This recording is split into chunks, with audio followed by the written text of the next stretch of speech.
presidente Lula disse durante a live semanal que já conversou com os líderes de diversos países na tentativa de mediar uma resolução para a guerra entre Israel e Hamas. E ele também voltou a criticar a atuação da ONU, dizendo que a organização poderia ter uma interferência maior. Vamos ouvir. Se a ONU tivesse força, a ONU poderia ter uma interferência maior.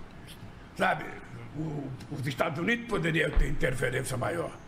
Mas, sabe, as pessoas não querem, as pessoas querem guerra, as pessoas querem incentivar o ódio, as pessoas querem estimular o ódio. E eu não vejo assim. Não vejo assim.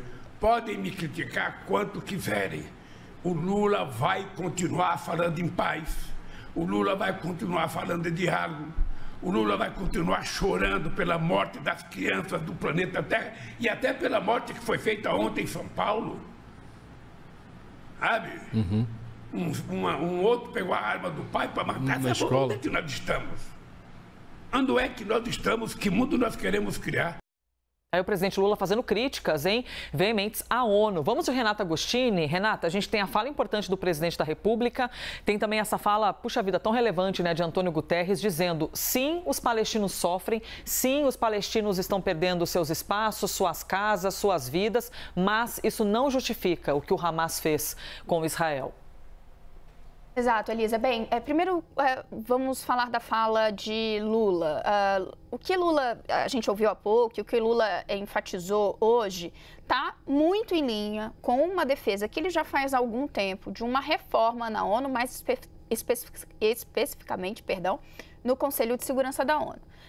Há um pleito bastante antigo que Lula defendeu quando foi presidente em outros mandatos, da entrada do Brasil, de um assento permanente para o Brasil no Conselho de Segurança da ONU, mas ele defende uma reforma mais ampla, não é apenas a entrada do Brasil de forma efetiva no Conselho de Segurança da ONU, mas também a entrada de outros países, como uma representação, por exemplo, para os africanos. Para a gente entender, nesse momento você tem ouvido bastante aí, a gente fala, olha, o Brasil que está presidindo o Conselho de Segurança da ONU, se trata de uma presidência temporária, de um posto rotativo. O Brasil não tem esse posto em definitivo como tem outros países, como Estados Unidos e Rússia. O que Lula está dizendo hoje é uma crítica que ele faz há algum tempo de que, apesar de haver o Conselho de Segurança da ONU, que é essa instância deliberativa, digamos, mais forte e importante da ONU, não tem, ele já falou isso, né? Não tem a mesma credibilidade a ONU de hoje, de 2023, do que ela tinha lá quando ela foi criada na década de 40.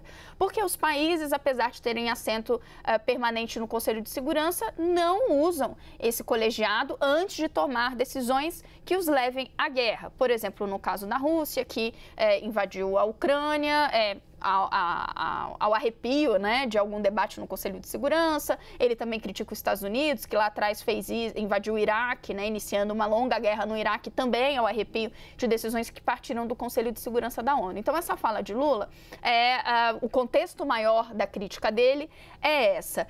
Sobre a reunião de hoje, é um debate que a gente vai ver ao longo do dia, aí sim, no Conselho de Segurança da ONU, por isso que a gente viu essa reunião sendo aberta pelo chanceler brasileiro, o ministro das Relações Exteriores, Mauro Vieira, porque o Brasil está, neste momento, na presidência do Conselho de Segurança. É uma reunião que já estava prevista há algum tempo, mas que, diante da urgência de se debater os temas do Oriente Médio, esse é o tema que vai prevalecer em relação ao que está acontecendo, né? A guerra entre Israel e o Hamas. Na quinta-feira, a gente vai ter outra reunião importantíssima e é a Assembleia Geral da ONU. A gente vai ter, então, uma reunião ampliada. Há um expediente de uma reunião extraordinária nesse sentido, que foi usado pouquíssimas vezes. A nossa analista Jussara Soares explicava isso ao longo dessa semana, numa apuração em conjunto com a nossa âncora Tainá Falcão. Esse expediente de convocar essa reunião extraordinária foi usado poucas vezes, mas está previsto e ele é usado em situações fora do comum e é o que há o entendimento nesse momento dos países membros da ONU que estamos falando de um momento necessário que se debata o que está acontecendo no Oriente Médio. Um conflito que nesse momento opõe Israel e o Hamas, mas que há o risco de que eventualmente se expanda para outros países da região. A gente já está vendo as tensões crescentes, por exemplo, entre Israel e o Hezbollah, que está no Líbano. Outros países da região observando com muita atenção o que acontece lá. Então, temos, ao longo dessa semana, esses dois debates extremamente relevantes na ONU. Hoje, no Conselho de Segurança, na quinta-feira, esse debate ampliado. Elisa.